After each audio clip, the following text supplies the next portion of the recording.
Hello, hello. Welcome to another episode of the Digital and Social Media Sports Podcast. I am your host, Neil Horowitz.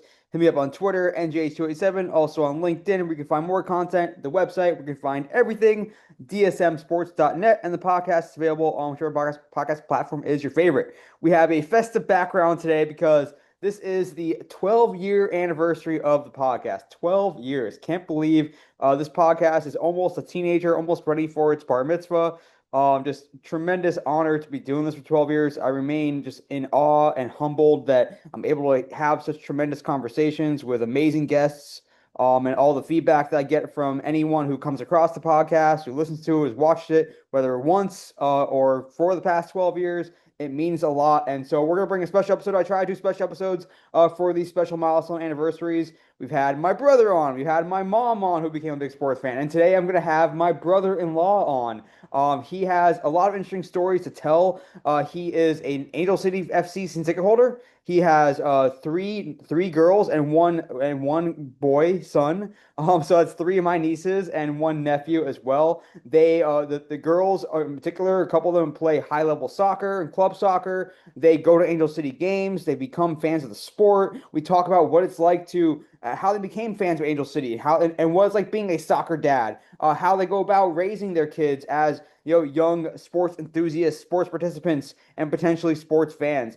I love these kind of conversations. You get to talk to a quote unquote real fan. How my brother-in-law Richard Schulman, how he relates to sports back when he was in college, back when he was a kid, and today as a busy father raising four kids.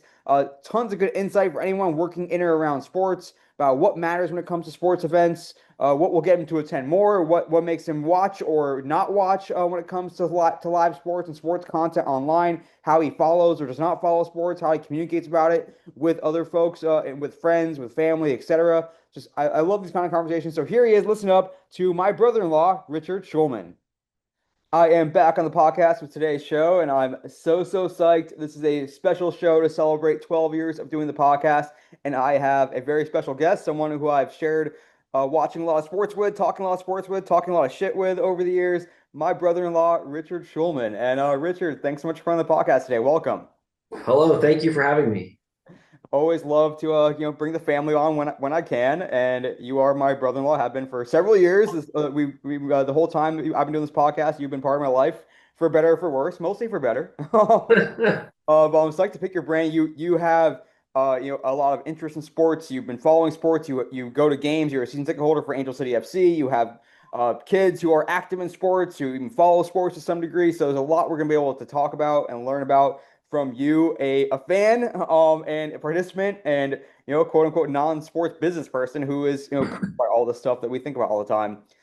In his daytime, his job, he works in real estate with Keller Williams, and very successful with the Schulman team. I look up to him as being really good at what he does. But Rich, tell us about you. Tell us about like your career path, how you got started in real estate and grew under KW, under Keller Williams, and what your kind of your day to day is like today for your lifestyle. Yeah, well, thanks for having me on. I mean, you kind of got a pretty good overview there. So, I started in real estate basically right out of college. I didn't really have like a plan to do it, and it was kind of it's a weird job because really anyone can get a real estate license, and pretty much everyone does get a real estate license at some point. And because of the nature of how brokerage works and how people are paid, there's not really a huge incentive to invest a lot of time and effort into each new agent. So I started at a different company and kind of floated along for a while, kind of figured it out on my own, which I think is probably the screener for the industry. Like, can you figure it out on your own? Mhm. I've been doing this 21 years at KW, I think 18 years now in August. I think right around my exact anniversary, 18 years at KW. Uh, Um, sorry, I'm getting a little cold here, so all I'm good. my voice sounds worse than usual. Um, and then yeah, KW is an entrepreneur focused real estate brokerage, so they're really talking about building a business and building, not just as there's two ways to look at real estate brokerage. Like, am I a real estate broker, or am I a real estate broker and I own a business that also sells real estate brokerage services? So now I am a real estate broker. I sell houses. I have clients that I actively work with. I, Mhm. provide for commission, provide real estate brokerage services. And then in addition, I also manage a team of real estate agents that work with me. Sorry. And those people, sell real estate for me in a collaborative environment. And we know from our experience that this model generates a far superior client service than let's call it the traditional solo agent model. It's not to say that solo agents are bad and Mhm. that teams are better. There are great solo agents and there are bad teams. But I know that our team in a collaborative environment are able to provide a significantly higher service offering for you, the consumer, than if we were solo agents on our own doing this. So, Love it. It's definitely been part of your life for a while, and like I said, you are successful with it, and it's really cool to be able to witness from afar. And I guess also as a father, you have four kids. Tell us about each of your kids, and also I want to kind of get the anatomy of you as a sports fan, and we can start from you as a kid as well, like sports that you followed and played growing up, your favorite teams, and how that and what has sort of stuck with you as you've become an adult. well, I was always a sports fan. I used to always read the sports section of the newspaper when it came. I know it's kind of an antiquated notion now. You and me both. I grew up a baseball fan. I now find baseball very tedious and boring. It's very hard to watch. I get invited to Dodger games, and I just tell my friends who have tickets, I'm like, I really don't want to drive an hour to Dodger Stadium, spend 2 to 4 hours watching a game, and then it's like a 6 hour adventure. And what if they just have a bad game and it's like 6 hours and it's you might see nothing interesting. So I grew up a Dodger fan. I grew up a Laker fan, although Laker games were harder to go to growing up. They're just more limited. When I was growing up, obviously, I think the Lakers have won 11 championships in my lifetime. I could be wrong there, but Oh, the Kobe it's Shaq been, era. yeah, well, yeah, yeah. And then, we had the Kings. No one really cared about the Kings. I couldn't tell you three people on the Kings right now. We had the Raiders growing up, so I did have season tickets to the Raiders for a year. Okay. So that was a good year. I think that the two Super Bowl teams came and played at Los Angeles that year. The Cowboys and the Bills, I believe. It was like 92 or 93. But Did your teams were they like the teams that in the sports you chose to follow and the teams that you chose to support? Was that kind of hereditary almost like passed down generationally, or did you differ from your parents, or and were they fans as much as you were? my mom watches pretty much every Dodger game. My dad is around when the Dodger games are being watched. I found out during interleague, my dad is from New York, and he has two original Yankee Stadium chairs at the house from like 1920 or whatever. Yeah. And he has the original Dodger Stadium and Pauley Pavilion, so I'm kind of a collector as well. Mhm. But when interleague came to town, it came out that he was actually a huge Yankees fan. But in the absence of the Dodgers and Yankees ever having played in my lifetime, I don't think had played a game against them since like probably the 81 World Series. They Mhm. played each other. Yeah. So in my lifetime, they never played each other until interleague play, so it never came up. And then it came up. He was actually a huge Yankees fan, so I was surprised because we had through his work partial season tickets for a time. So we used to go to Dodger games growing up, and I would keep score. I'd bring a scoring book and I'd keep Yeah. score. That's So yeah, and then I became a collector. You can see I've got some cool pieces. You probably can't see there. That's the original forum floor section there, and I've got Haas Pavilion, the giant R from the floor. So I've got a 1920 something bench from Memorial Stadium at Cal. Let's touch on that briefly then. Like, why collect stuff? Sentimentality to it, just enjoy putting on display, a conversation starter. One of my dad's friends gave me a pack of cards probably in like the late 80s. I was probably like 7 or 8, and I still have in my closet. Your sister doesn't understand. You might want to talk to her about it. I've got maybe 30, 40,000 baseball cards. Oh wow, I did not know that. And I mean, most of them are like completely worthless. But I collected with an eye for investment. So I have a box of like rookie cards. Mhm. And what you find is like, I have like all these Shaq rookies and Larry Johnson rookies and people who are big stars. But the only card I have that's worth, I took like my best 30 cards and sent them to an auction house to like evaluate. Not that I was going to sell them or not, but just Yeah. curious. The Shaq rookie cards are primarily worthless because there's so many of them. In '92 when he was a rookie, like it was like he had this upper deck card. I probably have five of them. They might have made like 10 million copies of this card. I think you had to mail away to get it, but like everyone got one. Um, the Magic Johnson rookie's worth like a few $1,000s, and literally everything else combined is not worth $6. There's That's really no market for like, I had a collection of baseball teams that no longer exist. So I have a pile of like Washington Senators and Boston Braves and stuff like that. that's pretty nice. Uh, That's cool. Worthless, but I find it neat. Interesting piece of history. And then as you've grown up and you can talk about going to Cal and following sports there as well. Like, I guess, how has your sports fandom and the sports you choose to follow and the sports that you can debate me with me about in a knowledgeable way, like how has that evolved over time from when you were younger to as you've grown up as well? Well, now I'm like constrained on time, so it's got to be like I took my 7-year old to a Savannah Bananas game. Mm-hmm. I'm sure you're familiar with them. Totally. But they basically, and the same with soccer, it's like you get there and you sit down, and exactly 2 hours later, you're walking to the car.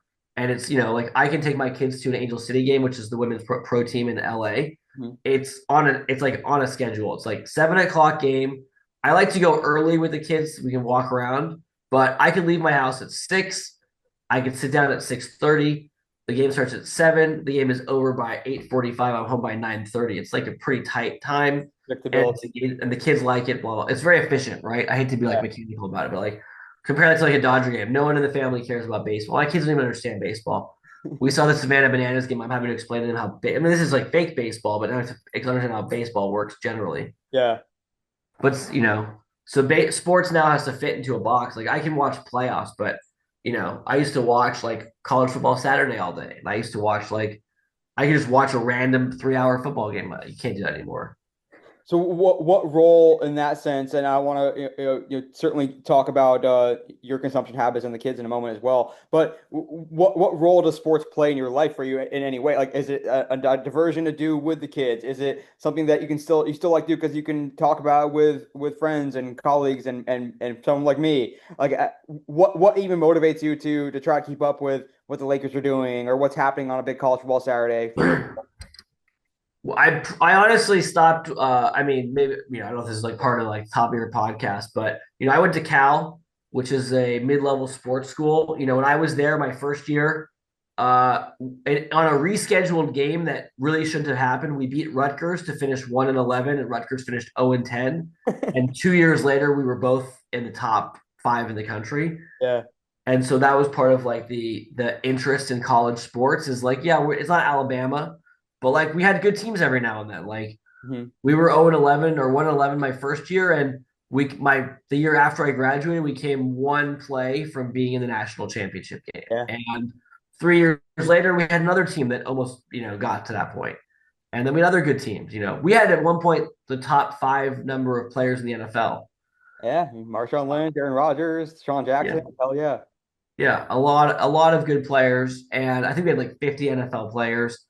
But now, with NIL, like we had a really good quarterback last year, I forget his name, or 2 years ago, and he went to Indiana. Yeah, Fernando Mendoza. Yeah, so it's like, what's the point of being a sports fan? Like a school like Cal is going to just generate a good player. Aaron Rodgers was a junior college transfer of no regard. In today's environment, he would have come to Cal, had a great junior year, transferred somewhere else for a senior year. Hmm. So college sports is stupid. I imagine college sports will have a problem at some point because at some point you're gonna have like 15 schools that are really good at football and no one else will care. I mean, this is an example of why I like talking to someone about this because you are someone who in the yesteryear when it felt like it was a little more of a level playing field before the best players were leaving go transfer and it's free agency every year, you may be more inclined to keep up with Cal more closely. But now knowing that their best players are going to be poached pretty quickly, it's a little bit more of a deterrent. Yeah. How about the way you consume sports? Like when you were coming up, you growing up, you mentioned the newspaper. Certainly as social media came about or watch like even like both when you were younger and as well as today. How important was it to watch live games and then watching highlights only, or reading stories, or reading long form, or playing following for fantasy purposes? Like what kind of ways did you consume sports, and how if at all do you consume and engage today? So I grew up sort of like before like the internet blog era, right? So Yeah. you probably just started with that. Like So like I used to read the Sports Guy early on, right? Well, Yeah. I enjoyed reading the Sports Guy, but I don't even remember which format I was reading on. Like I don't know which website. He's been on a few, but like I would watch Sports Center every night, and I would know like every base. Like when I was like 10, 11, 12, I'd watch Sports Center. I couldn't tell you. Now I see people like get signed, like especially in the NBA. Mhm. I see people like, oh, like Neil Horowitz, 4 years, $108 million. Like, I've never heard of this person. He's got $100 million contract. I think it's crazy. But I couldn't tell you like probably half if they're not in the Dodgers, I probably don't know most of the All Stars in any sport. How does news and content even make its way into your radar? Like when Luca goes to the Lakers, how'd you find out about that? And what, if anything, do next to find more information about it or see your Like opinions? for something big like that'll show up on the regular news or like my social feed will pop because I have friends who care more than me about it. But Mhm. for me, it's just like, I think the challenge for sports going forward is like I remember I used to get a certain amount of TV time per night. And this is probably like 91, 92. So I saved it up to watch. I watched like every Laker game that season. It's like Yeah. Vlade, Eldon. I'm gonna make a mistake here and someone's gonna call me a moron, but Vlade, Eldon, like Anthony Peeler, I Yeah. remember Pig Miller, the 12th man. I think Van Exel was on that team. I want Yeah. to say Eddie Jones, but I feel like he was a little bit later. But like, you know, I would save up all my TV time to watch a Laker game, or maybe I'd just save up enough for the half of the game or something. But now it's like it's crazy that people would even think about spending that much time watching it. When the playoffs come around, I'll get interested. I watched most of the Dodgers playoff games last year, Okay. except of course the game they won the World Series on. I was at soccer with the kids, and they went down 5-0. I'm like, well, I guess we don't have to worry about watching that game. We'll just watch tomorrow's game. And then on the drive home, they tied the game. That's incredible. But I watched the whole game one with the kids with the Freddie Freeman grand slam, so they all saw that. You Let's can relate having watched a lot of Padres World Series games. You will understand. yeah, shut up. Let's touch You've on probably seen all five of them. yeah. We'll see this year. We'll see this year. Let's touch on those sort of the before and after of becoming a father. And my lovely niece Becca entering the world. Like, how did that change the amount of free time you had to even sit down and watch a Laker game or watch NFL on Sunday? And then of course adding more kids as you went along was just like, was sports even a not even a priority, but something that you like enjoy doing as a leisure activity, and then it just became time became more of a limiting factor.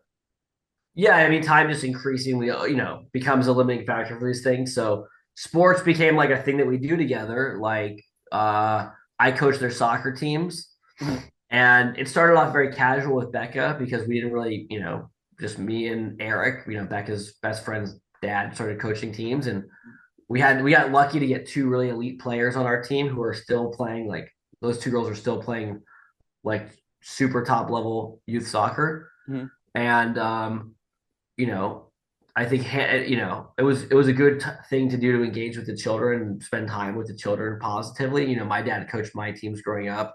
I Mhm. think your dad coached your teams. Yeah.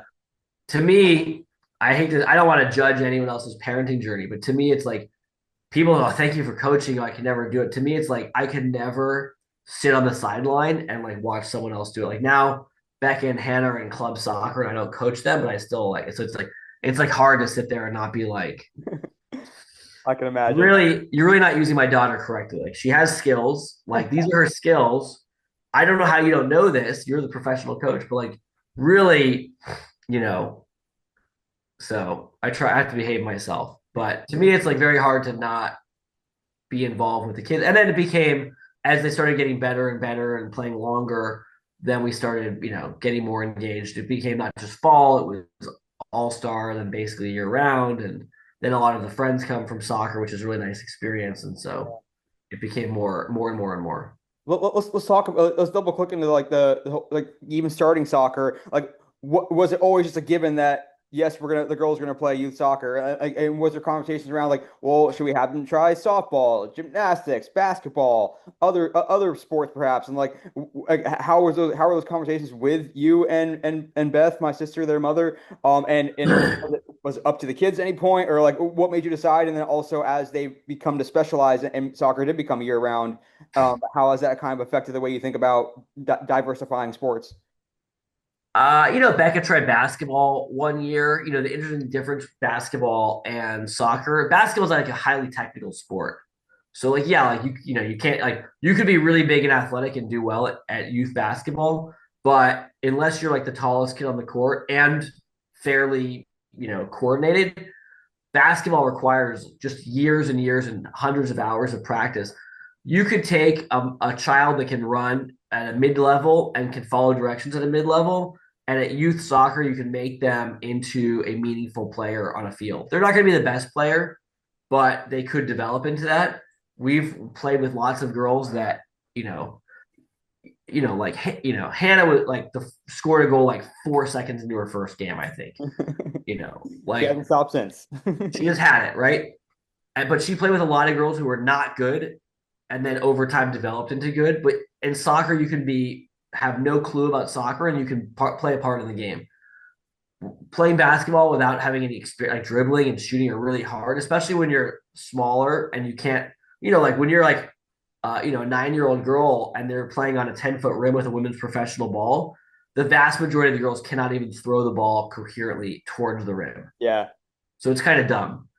But everyone can kind of kick a soccer ball. Like it pops off your foot, right? Yeah. So we did basketball one year. And then we got really into soccer. I don't know how people do it with multiple sports, but I mean, I know it's probably better for the kids overall. It's probably better for their sports, but like at some point you have to decide like you got to play soccer year round if you want to advance in soccer. Like it'd be neat if you also had time to be like a swimmer and a volleyball player, but like with 4 kids, like it's just not going to happen. And how did that sort of gradual move into playing soccer more and more year round, more competitive clubs, more time spent? Was that driven by the girls? Was that driven by you guys asking them if they want to do it? Like how do those opportunities present themselves, and how and what went into saying yes, let's do this, and we're gonna like you're gonna go to soccer, you're not gonna necessarily go to a dance class instead, and because we want to do this. Like, what is that line between the girls want to do this, as opposed to like we ask them if they want to do it in sort of a leading way, et cetera? It's not really challenging because they get invited to play on an all-star team and they get excited for that, and they generally tend to become friends with the other all-stars. Although if they become friends with the other all-stars, so it's like, do you want to do more soccer with your friends? It's like, yeah, of course. Yeah, it's a social thing. And then how would you say, like I think we often talk about, especially with these more competitive club sports and travel sports and travel teams, it does become a financial burden at times. And so, like, is how would you kind of evaluate the accessibility of this level of soccer and that kind of specialization to someone who's making more of an average, whatever, a middle class, lower middle class income? Well, I mean, look, club soccer is not terribly expensive, but it's probably $5,000 a year, so it's an investment. Okay. There's, look, you can always do AYSO extra programs, which are basically, I don't know, they're not free, but they're probably a lot less than that. If you're really good enough and can't afford it, there's always a scholarship. We knew someone who got a scholarship to play club soccer Mhm. because he played a position that they needed. And, I think it's a situation where like, I know the clubs have scholarship programs, so I don't know the behind the scenes on that, but the clubs are a business and their goal is to produce winning soccer teams and develop talent. Mhm. So if they can produce a winner and they need to, cut a break to someone, sure. But soccer's a really democrat. Like you can go in the yard and play soccer. Yeah. Basketball you can play one on one. Soccer you can play one on one. You can't really play baseball one on one. Right. Yeah. You Certainly can't more play football accessible. really one on one for you can play catch, but Yeah. soccer is a game you can really play easily anywhere. Yeah, it's definitely among all the sports, it's one of the more accessible ones across the board. And I want to touch on Angel City in a moment. We'll talk a lot about it, but first, I also want to just talk about like what it's like being a soccer dad these days. Like I've talked about this a little bit because I like to geek out on this stuff. But when you and I were growing up, there was you go to the game and that's it, and maybe someone posts a score on some like old school or early website. Probably not though. But now like most games are streamed and there's like autonomous cameras that are capturing them. You have stats on an app. You have schedules all via an app. You maybe have like individual highlights of just your daughter and her plays. What's it like being a soccer now? And if you're not able to go to a game or a tournament, how can you? What are all the ways you can kind of keep track of it? For the youth soccer, I mean, most of the games at club level are recorded on AI, really fancy cameras, and I can get just highlights of my kid. Hmm.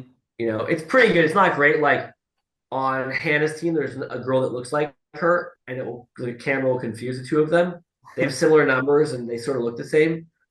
So it's kind of like AI in its infancy. I mean, it's also like the camera's high up and far away, so it's like sometimes you're looking at like a little blur on the screen. You can't really tell. Right. It's supposed to like chop up all the best highlights, but sometimes you're like, hey, I know she had a really good play around here, and they didn't pick it up, so I've got to like manually sort through Hmm. to see it, and then you You, realize the you play wasn't can't as do good as that it though. looked. You can manually go through the full Yeah, you game. can watch the whole game, but Yeah. you don't sit there and watch the whole game most likely. And So photos, stats, is that all pretty readily available? they don't really keep stats at this age level. Okay. So I mean, they I guess you could sort through and be like, oh, usually if someone's keeping score, like, oh, hey, we won 3-1, and here are the girls that scored goals. Right, right. They But don't no really keep assists or defensive shots plays. on goal or stuff like that, a number of corner kicks and all that. Okay. Yeah, and it's sort of unfair because you have like permanent defensive players, so like they're unlikely to get a goal. Right, of course. I But mean, in soccer, your best players are typically your defenders, so like your best players are going to have zero statistical impact on the game. yeah, I mean, look at Naomi Girma, one of the best who come out of PSL in a while. Of course, now she's playing overseas. But that's my own personal segue to talk about Angel City. You guys, as you noted, you still do like follow the Dodgers and Lakers a little bit. But Angel City became a bigger part of your lives because of, I guess. So let's just start at the beginning, like how when Angel City came into the market. How did you guys get introduced to them? How did the girls first get introduced to them? What was your first experience like going to a game? And guess like take me through that ladder of just discovering the team to becoming a season ticket holder. I mean, we had gone to some LAFC games with me and the girls. We had friends that had tickets, so we would occasionally go with them on their tickets or buy tickets near them. And they liked it. I mean, it was neat for them. It was really interesting when Angel City came around. The same friend and another friend got season tickets, and we thought, oh, we're not going to go to all the games. And then we went, and the girls had a much better reaction to girls playing soccer than boys playing soccer, which to me, maybe it sounds obvious. I was surprised just because like I didn't really ever think about it, Yeah. and it's not like we have pretty good seats. It's a small stadium. Soccer is like a nice, intimate venue, but you're still like 125 feet, I don't know, 100 feet away from a player. If they do a throw in right underneath your seats, like you're still like, Yeah. I could throw a baseball probably to the players who are closest to us. But And they yeah. really responded. So then we ended up we've had season tickets now for 3 of the 4 years that they've been around. And in that sense, like how did you sort of see, or if it happened, Hannah and Becca and to maybe to extent Leia, like understand who the like did they soon know the names of all the players? Did they have a favorite player? Did they get excited to meet a favorite player? Like how Oh did that yeah. go from just I like seeing Hill City, I like seeing other girls playing high level soccer to now oh I really love this player. I mean, they don't follow it like, I used to follow sports, but they know like the best players, like the main starting players. Angel City seems to have like a very wide roster, constantly changing roster of players. So it's been a little challenging to attach. But like, let's say Alyssa Thompson is their best or most notable player. Like when we met her at the stadium after the game, they go down and try to get autographs. They were really excited. Hannah recognized her and her sister at the mall, and we tracked down Alyssa Thompson at the mall Wow, that's awesome. for I didn't Hannah to know like that. get a picture with her. Hannah was in her AYSO jersey at the time, so that was a very fortunate circumstance.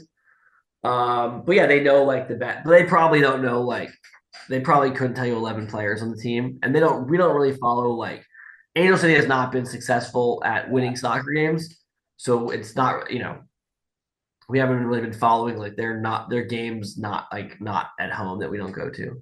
So if I were to ask like Becca, like Daniel City win their last game and she wasn't there, like there's a not a good chance you would know. Yeah, I mean, she could make an educated guess, but she wouldn't know. And how about beyond Angel City? And I do want to talk a little more about Angel City in a moment. But because you guys have had some cool experiences there.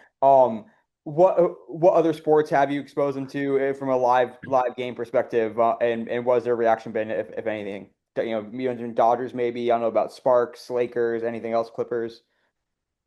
Nothing. Leia went with her friend to half of a Laker game, and the friend who took them said that was the right amount of time to take 7-year-olds to a Laker game. Was half. Um, yeah, So it's really just been LAFC and Angel City for the most part. yeah. They've never been to a Dodger game. Leia went to Savannah Bananas. Leia went to Lakers. I don't think the others have been to anything else professional. And when you're watching a Dodgers game on TV, if ever like any interest in watching it or not at all. Yeah. For 5 minutes.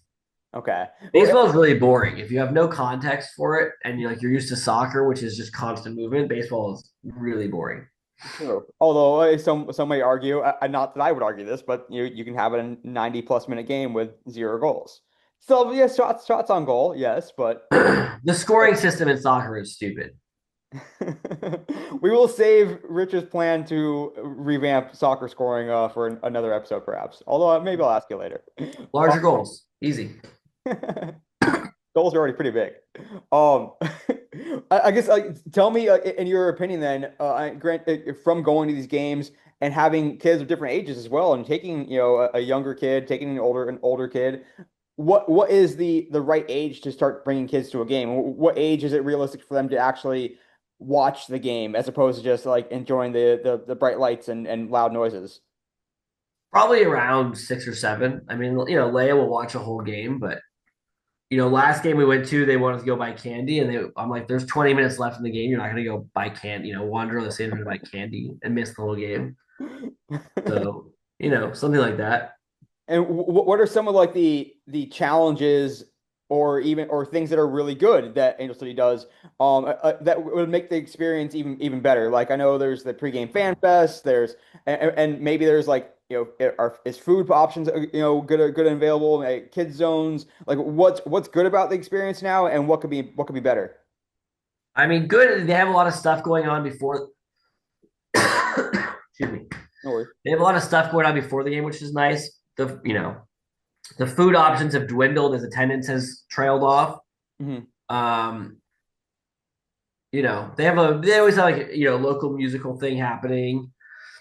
They bring in they have some celebrity fans they highlight, which is neat. But they should focus on putting a winning product on the field, and that will kind of solve. Like we just went to they had a friendly match and gave everyone free tickets, which was neat. Hmm. But like 5,000 people came, so like half the restaurants were closed, which was fine because the food's like it used to be great, and they've closed all the restaurants. But overall, though, like I mean, soccer is a little bit different, sure, than other sports in that there is constant. You don't have as many stoppages like between innings of a game, or even you do have halftime, of course. Look, the But nice thing is in a women's soccer game, as a man, there's no line in the bathroom. You go to the bathroom at halftime, there's no one in there. that's an advantage, sure. But, like, what if anything, like, is it just pretty much expected that the girls will be entertained by the flow of the game throughout, or are you fine like are younger kids watching tablets and Miss Rachel during games, or for the younger kids, or is it just like the game itself will sell itself, or do you need more gimmicks No, and with a short enough game, then it doesn't matter. okay. And then from I guess from an extra content perspective, if there is a cool goal or I do want to talk about the experience Hannah got to have of going on the field. Like, is there any desire for the girls to see Alyssa Thompson's TikTok or to see a replay of a goal on Instagram? Or is there any sort of secondary content that they are consuming, whether through you and Beth or attempting on their own? I think that I think that the it's still hard to find highlights of women's like professional women's soccer like online. Hmm. Like if you went to the game and like wow, like they had a bicycle kick goal last year, it was like hard to find video of it. I don't Interesting. know why, but still, it's still a problem. But as far as like the sort of quote unquote like personality content, like Alyssa Thompson doing it. Oh, I don't think any of us look at any of that stuff. Okay. Although I do know, Hannah has her burgeoning YouTube channel, of course, but Yeah, no desire to imitate anything that her favorite athletes are doing, at least not yet at this age. right, correct. And I guess too, like let's I want to still touch briefly a little bit more on the decision to become a season ticket holder. Like, did was it just straight going from single games to going to straight to full season? Did you start out with more of a mini game plan? What went into your own calculus of it just makes sense on a cost basis to upgrade to season ticket holder? Are there benefits that made it worthwhile? Like, what went into that decision? Yeah, it's there's only like 10 or 12 home games, so it makes sense. Once you start going to them, it's just and then you can have your tickets that you want to have. Just from an economic, so it's basically just a math equation, economic perspective. Yeah. And are there other benefits beyond tickets that you enjoy, that you like, that make it worthwhile or I not? just like to have the same seats. We're next to two groups of friends. The seats are good. It's reliable. I don't have to worry about going online. Ticketmaster is still a poor experience to buy tickets. Hmm. So it's just nice. Okay, I have my tickets. I don't have to think about it. And what do you do, if anything, for games that you can't attend? Do you attempt to sell tickets? Do you give them to friends, or you just let them go to waste at times? We usually give them to friends. Okay. And I do want to hear then about kind of like what are some of those moments at the games that the girls have had or you have had even where they're making really important and meaningful or even lifelong memories. Like whether it's having that player sign an autograph or taking a photo with a player or you can tell about the experience that Hannah had, going on the field as well. Like what are some of these really special things that you think may stick with the girls or at least made you look at them and be like, this is a cool moment for them? The Angel City is good about doing on-field experiences. So the kids have had a few of them, which is nice. So they held the flag for the anthem, and Hannah got to walk the players out. So they're good at that. That's been a positive experience. Which is really cool. And, like how did that like how did those experiences come about for you? Is it through soccer? Is it through being a season ticket holder? How does that work? You usually you sorry usually there is if you buy enough tickets, then Angel City will allow you to will like they'll package the tickets with an experience. Okay, so Well, it's if the part. school goes, the soccer club goes, they'll buy 40 tickets, and then you're going to do an experience. Okay, and it's pretty cool. I definitely enjoyed seeing photos and videos of it. And you mentioned like meeting the players or going down for autographs after a game. Like how do you view that? Like how important is that to the girls? Do you see them get excited when they meet their favorite player? Like and like is it something that you feel like is really meaningful to them, or do they get excited about meeting any player, or is it really special when they get to meet one of the star players? Yeah, they get excited even when they meet a player. Leia got an autograph last week in the game, and we don't know who the person is. I have a picture of her. I have to figure out who it was, but she was excited that it was a former player signed her jersey. That's Or all. sometimes like if they go down to the field, they'll get a signature from like some of the other team, like the backup goalie from their team. But they're still excited. Yeah, no, that's the beauty of being a little kid, and every major pro athlete is someone special. Yeah, And yeah. how about I know I'm pretty sure Angel City from the last time I went at least does some good pregame stuff. You mentioned some of the live music. Like is how integral is that to the game day experience for you guys, the match day experience, like playing some of the games, getting face painted, making posters, or whatever it might be, or is it's kind of like once you do it once, you don't need to do it again. Yeah, once you've done it once. We rarely go. I mean, it's there. We sometimes walk through it, but it's not like once you've done it, like you don't need to do it every week. Okay. And just a couple more minutes left here, then we'll get to this episode shareable stat. But this has been fun asking you questions I've always wanted to ask you about this kind of stuff. Um, you have a son, Daniel, the king, coming getting older by the day as well. So like, how do you anticipate his experience being different as you introduce him to different sports? Maybe will he play, baseball or soccer? And how much do you think the experience of his sisters will affect the sports that he gravitates to? Well, I presume that he'll like sports because he'll like soccer because they like soccer. Mhm. But I don't know. We'll see. are there sports that like have you talked about like what you want? Do you want him to, he's like, okay, we're gonna have him play t-ball. We're gonna have him try basketball, even if the girls didn't enjoy their experience of basketball. Like, how do you start to think about that pathway? I find baseball to be really boring, so I have no interest in like getting the kids into baseball. Okay. And then lastly, I kind of want to just touch on, you mentioned that you have been a soccer coach earlier on and are still very much a soccer dad. So how has it been for you kind of learning how to be a soccer coach to kids, and especially as they got older and more skilled as well, like learning how to coach, learning how to run a practice, learning how to understand tactics at this age, and evolving as well. Like, did it just sort of you just like go? Did you like actively go to clinics? You actually seek out knowledge? Like, how has that worked for you? Yeah, I mean you try to just learn, and then when you reach a problem, then you try to solve the problem. I can't think of a good example right now, but Hmm. a lot of soccer at the youth, level is just solving problems. Okay, we played a good game, but our corner kicks sucked. Hmm. uh, Realizing opportunities. Like, for example, like last year with Hannah's team, we knew to win the league, we would have to beat a team that had a super elite player. And Hmm. so all we did all year was prepare to defend a super elite player as a team, which is basically like some sort of man to man or even two men on one defensive scenario, which is not like professional soccer, but in youth core soccer, you don't have, nine. This is 9v9. We don't have nine professional players. So it's like, okay, Yeah. we have to beat it. We have to beat one of the two best players in the league to win the league. So all we did was work on that. We also thought corner kicks, this is a professional thing too. Corner kicks at this age level are a massive advantage to the team taking the corner kick, right? That, you know, you can teach your team to play defense at such a high level that you give up very very few goals. But if you look at the goals scored, a lot of them come from corner kicks both ways. So we also practice corner kicks to an excessive degree, and the game-winning goal in the championship game came from a corner kick, and it was Nice. actually direct corner kick into net, which is good for 11 year Wow, olds to that's do. impressive.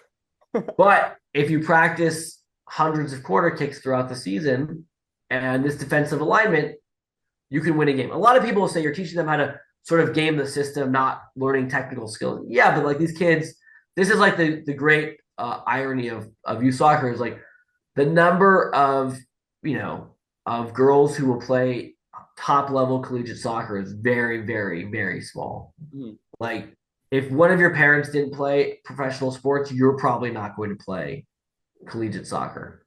So If you were to ask Hannah and her teammates, what do you want to be when you grow up? Would any of them say, I want to be a soccer player?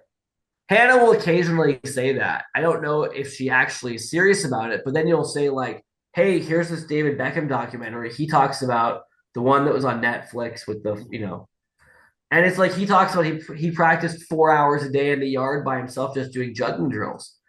And you're like, "Do you want to practice juggling? No. Do you want to like, hey, you're watching? They have this Netflix TV show about a high school soccer player. One of the rhetorical elements of the show is the girl runs 3 miles every morning while narrating her thoughts to the show. Mhm. I said, "Oh, let's go run and get faster." I don't want to. Okay, so it's like that's fine. It's fine. Like I think people need to be realistic that like you know this is okay. Like they're not going to play collegiate soccer. They probably Right. won't even play high school soccer. It's Yeah. fine. Keep them playing as long as you can. And so when you coach, it's like, okay, I can make you into a player who has more value if you can kick a direct corner kick into the goal. That will keep you on the roster an extra season. If you learn how to defend a super elite player, you might stay on the roster one more year or get enough playing time that you squeeze onto the next team. Mhm. I, So I do want to like I want to briefly ask about just like the winning and sportsmanship. Like, how would you characterize, and I'm going to ask you to generalize here, so like bear with us, I guess, but this generation or these generations of kids, and even parenting to some extent, of how they deal with wins and losses, how important it is to win, and how you personally even have felt about it as a coach. Well, I mean, I've seen a lot of idea in soccer that it's boys are allowed to be very competitive and to have winning be important. And I've seen that girls are treated differently.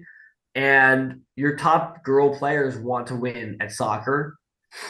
Mhm. I can't comment on boys, but like the girls who are good want to win, and they are sad when they lose, and they're sad if they, are contributing to a loss. They're happy if they contribute to a win. So But winning's important. I mean, I learned something good. Like you never learn anything good from a win, you learn from losses. It's important to, you have to lose at some point. You're not going to always win. So look, but we always go out there. I always start with the idea because I think some people go to youth soccer and say, "Hey, listen, I want you to Neil, I want you to have a good time and I want you to try your best and blah blah blah." It's like actually it should be Neil, like we're here to win a soccer game. And you're gonna have fun if you win. You're gonna have fun if you contribute to the win. Mhm. And my position as a coach is like, let's say Neil, you're terrible at soccer, right? Mhm. Let me find a way that you can contribute to this team winning a game, right? Let me find a way that you can be a part of a win, Yeah. right? Versus like, look, I've had good children on my team because of my kids as soccer players, and we've had good records. Like we're gonna be a good team, right? Like Leia's team will be a good team next year, Mhm. right? We may or may not win the league. Maybe, like I'd be surprised if we won fewer than eight. No, knowing nothing else, I'd be shocked if we won fewer than 8 games out of 10, based on my experience. So we're good, right? Let me find a way for everyone else to contribute to that environment, right? Yeah. Yeah. Maybe 2 girls have 80% of the goals. That's fine. How can everyone else be a solid defender or a solid goalie or produce some value for the team? But ultimately, the idea that people don't want to win is silly. Like coming out feeling like you have a positive experience and a positive contribution, and you're part of something. You're part of it. But at the same time, like if whatever, if Hannah loses a tournament with her team, it's not going to ruin her. Maybe it ruins the next hour or two, but not going to ruin her day, or not. It's really not going to ruin her week. Yeah, she had a tournament where I wasn't there, but I forgot what it was. They got blown. They didn't score a goal. They got blown out like crazy. This happens. You start playing higher levels of soccer. You just play teams that are just not the same as you. Hmm. And she wrote an essay for school about how that was her favorite trip ever because of how much fun she had with her friends. Now she's had a lot of wins also. So it's like, in the hundreds of games she's played, she has a staggeringly good winning percentage. Yeah. So, and for her, it's like, it doesn't really matter. If they went out next year and lost all 30 games they play, okay, that'd be a different story. But one No, tournament. that's good. Last one for you, Rich. Then we'll go to shareable stat. This has been fun though. Angel City. Longer term, I guess. Like let's move the clock up 10, 15, 20 years. The girls are in college or beyond or doing the thing. Like do you see Angel City as a way to connect with the girls and their friends and their friends' parents, and it's not something that is Angel City gonna be part of your life beyond it being right now with the girls at this age? Yeah, I mean, I think we'll keep going to games for a while. They have a lot of fun with it. They have all the gear, all the merch. Let's if we fast forward to the future, like beyond that, beyond the kids being in the house. I don't like to think about that. All right, we'll table that for now. I was just looking at thinking about like is Angel City, are you becoming a fan through osmosis that you will be a fan for life now, as opposed to just a I fan? don't know if anyone at Angel City will listen to this, but they've got to figure out how to like keep the same, 11 girls on the roster and put a team on that can play competent soccer. So your heart is open. You want to be a fan if they have a more Yeah. consistent team and a stronger team on the field too. Listen, my prediction is with all my commentary on traditional American sports is like, you know what? I think soccer's had a massive upswing in popularity in the US.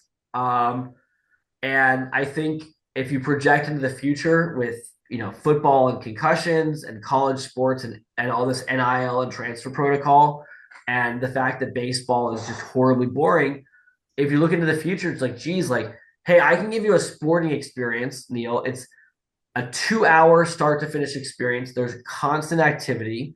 They fight. A goal can be scored by either team within 10 seconds at any time. And the game is almost every game will be coming down to the last. Like there's no blowout. I mean, there's very few blowouts in soccer. Like, Mhm. I don't know the stat. Maybe we could probably figure out the stats on this, but like, even though Angel City's not does not have a good record, if you added like 6 goals to their season this year, they're probably a top three team in the Yeah. league. It's Yeah. like every game is competitive. Or you can go to a baseball game and your team could go down 5-0 in the first inning and like you have a 1% chance of winning that game, but you gotta wait 4 hours to find out. When the World Cup comes around, whether men's or women's, I know I've texted you at times when there's like big Team USA games, being like, "Oh, do the girls watch this?" Like, will it be appointment television and to They'll be watch? at sleepaway camp during the finals. We'll probably go to a qualifier, but they'll be at sleepaway camp during the finals. Okay, so it's not like at the point where the girls are like, "Oh, we have like the U.S. team is sort of tantamount to Angel City in as much as how they care about it and want to I watch don't it." think they look at it that way. I think it's just like here's the thing to do. Well, let's follow up on going to World Cup qualifiers because I think I want to go with you. All We're right, sounds good. gonna have some fun with our quick hitters. First episode shareable stat coming up right now. Thanks so much to Rich for coming on this special anniversary podcast. Stick around, we're gonna have some more fun with him with our quick hitting question segment. But first episode's shareable stat.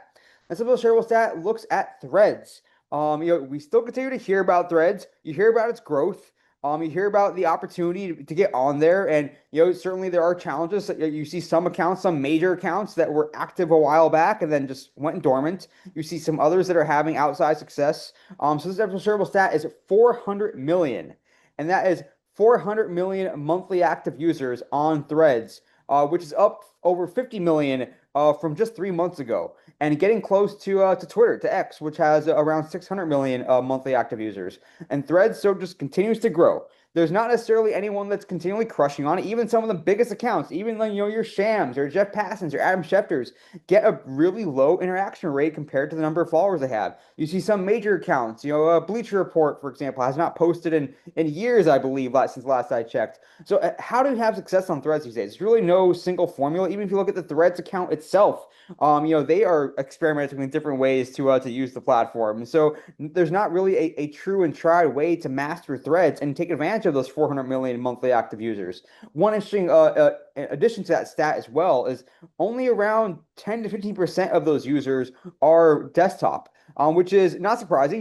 We're certainly in a mobile-first society, but compared to X, to Twitter, there's around a quarter of their monthly active users are desktop users. So since Threads is very much mobile, even more so than other platforms, but it's also interesting to not necessarily think about Threads as a Twitter replacement. I think early on, people just assumed, okay, Threads is going to, we had breaking news and play-by-play and whatnot and live real-time updates on Twitter. Now we're going to push that to Threads. That's not really the way that it's being treated. You look at even the newsbreakers, as I mentioned, like Shams, like Jeff Passan, their breaking news stuff isn't really going much viral. It isn't really drawing a lot of comments and replies on Threads. It might get some likes here and there, but even that is a very low metric. And so as I kind of tell some friends and people in the network as well that Threads to me is a little bit more like Reddit. It's about starting conversations, and you see those are the types of posts that actually get the most engagement. Or it's asking a question, it's having a CTA, it's having something to react to. I will say LeBron James has a pretty engaging Threads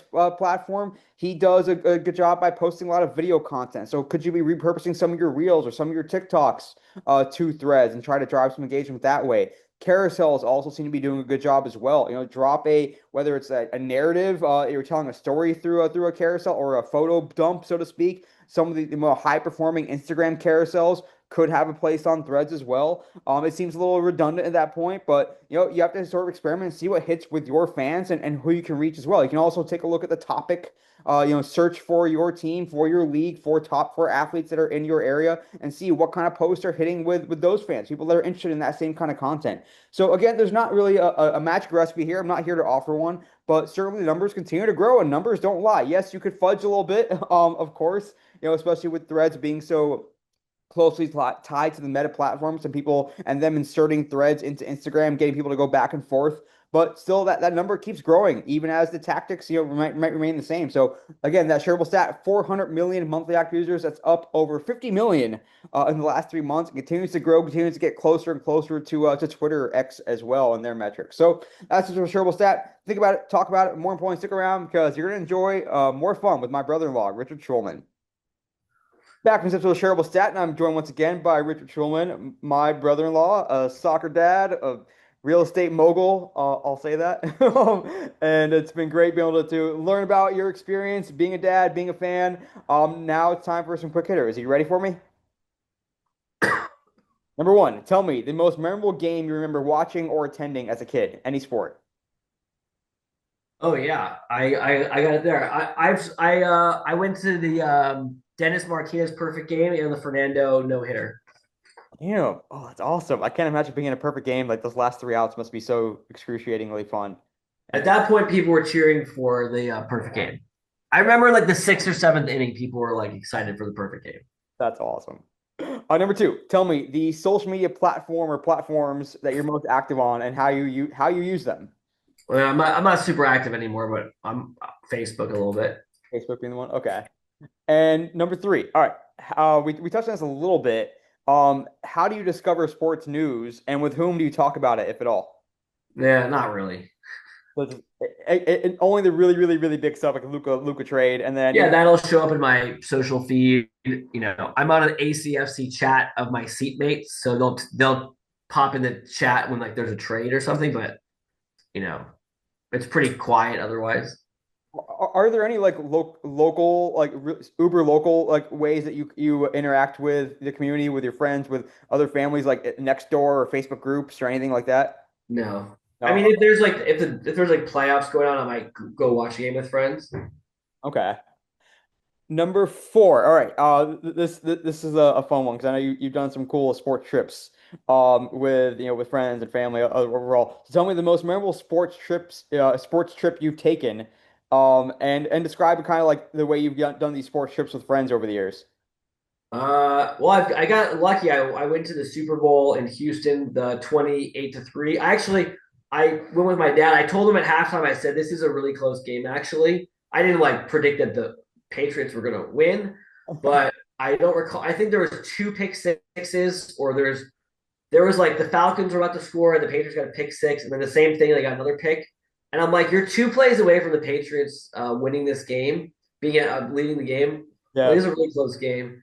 So that was a fun one. I also saw we went to Minneapolis for the Virginia versus Texas Tech men's basketball that also went to overtime, which I think at the time were the only two times those games had gone to overtime. And Texas Tech screwed that up because they were up three with in regulation and then let Virginia make a three to tie it. It was like the dumbest. It's like one of those things you're like, I don't know how you're not ready for this, guys. But Texas Tech could have been a basketball national champion there. But I also you've done some of these like you've gone to Baton Rouge with friends for a college game. You go. Yeah. Do you still try to do that these days, or are you kind of that and like just tell me about the ritual nature of that? Yeah, I mean, if I go on a trip, like we were in Boston, we went to a Red Sox game, but we went for like four innings and left. Like, okay, we saw Fenway, walked around, it's fine. We went to where the Rockies play at, is it Mile High Stadium, Coors Yeah, Field, yeah, whatever. Brookfield. You get cheap tickets, you walk around, see the stadium, feel like you've been there. So it's not nowadays it's less about destination trips and more like if we're gonna be here, we can see a game while we're here.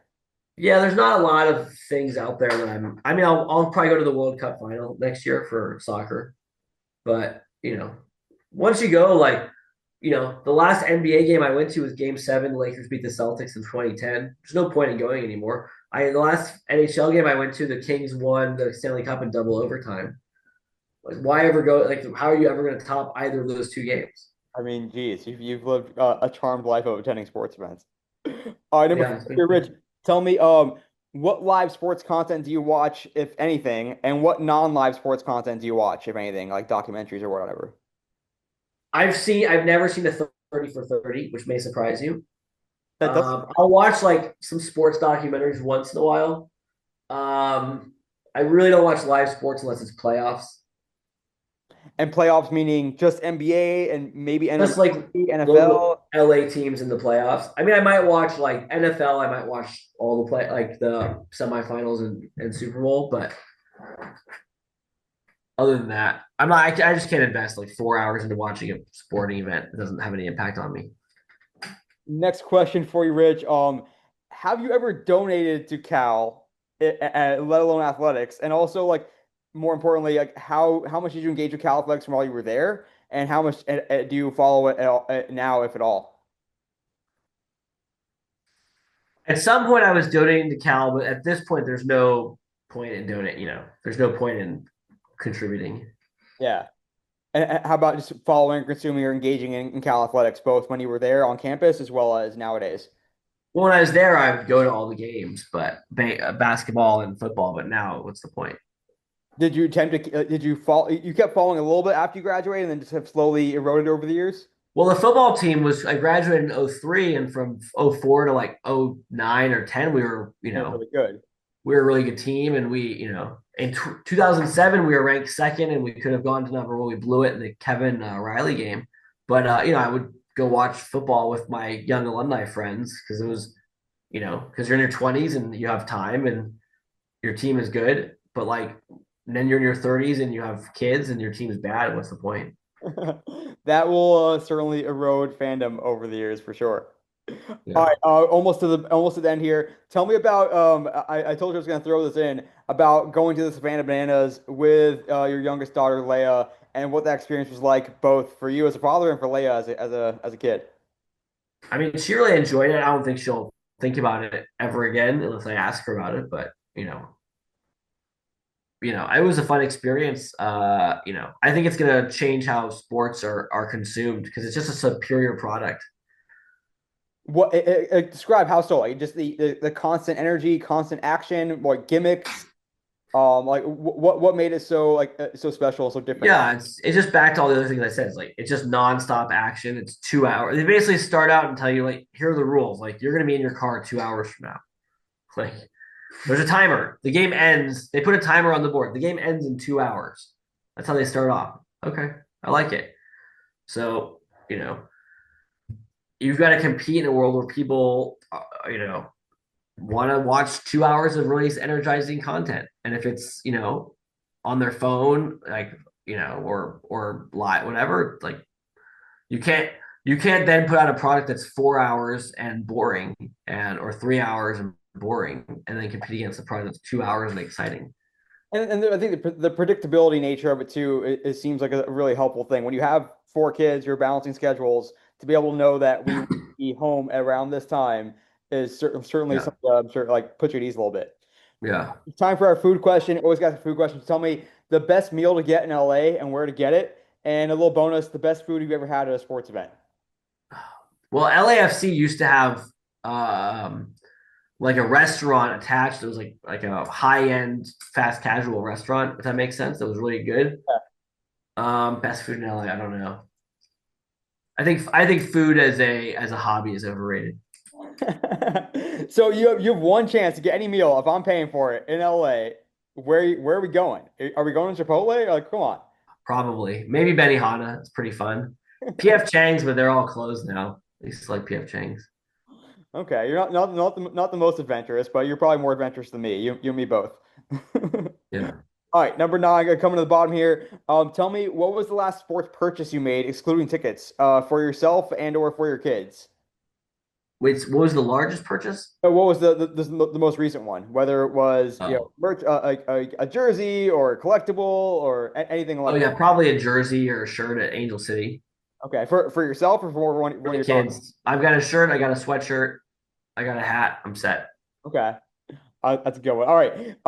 Almost done here, I promise. Excluding any, this is something I like this question a lot because you're not as active as you once were. You're still pretty active on Facebook though. But that's how I see a lot of the good pictures of my nieces and nephew. So excluding any major family or marriage news, what was your most personally viral Facebook post ever? I have no idea. Just a guess. I mean, probably something real estate related, but I just couldn't think of what it is.